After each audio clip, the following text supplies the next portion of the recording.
to start off by reaching up and then reaching forward while keeping my back straight. I hold this for about 20 seconds.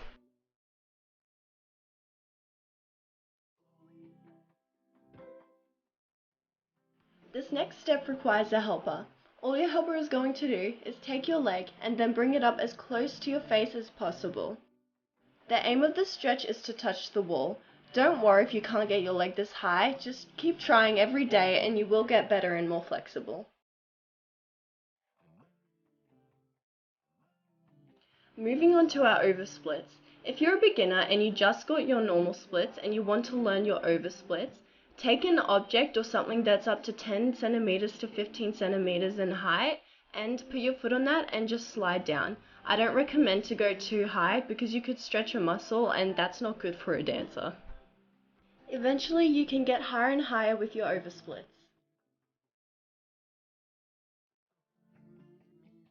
So this next one does require a wall. All you need to do is go into a split position and push your legs up against the wall. Don't worry if you can't get this far, it will take a few days, maybe even weeks to get this right. I feel like most of these stretches require walls.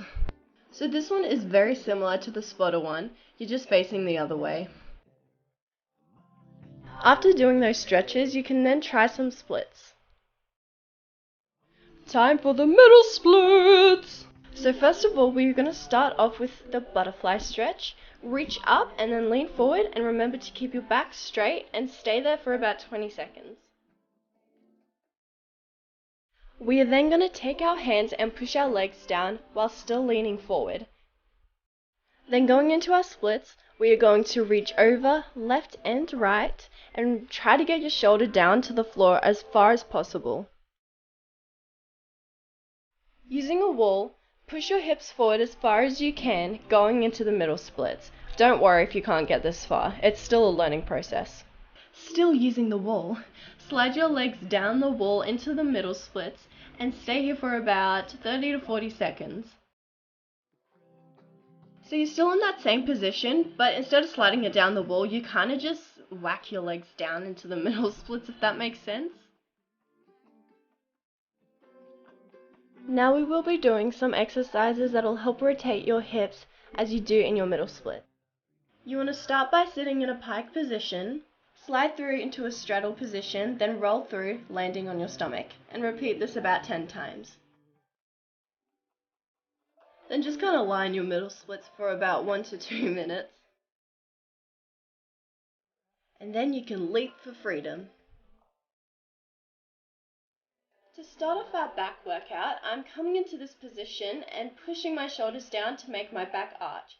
Hold this for about 30 seconds. Try to touch your feet to your head.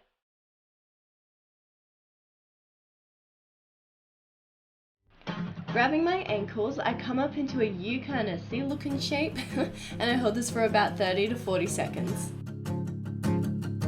Don't forget to stretch your shoulders.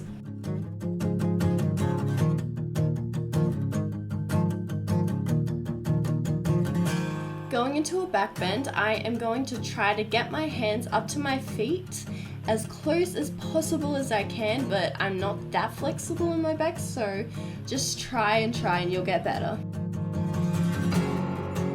Then walk out of that position and then straighten your legs. This is a great stretch to try if you are unable to do a bridge. Make sure that your chest and shoulders are leaning against the wall during this stretch. The aim is to walk your feet in just a little bit more every time you do this stretch and you will get more flexible in your back.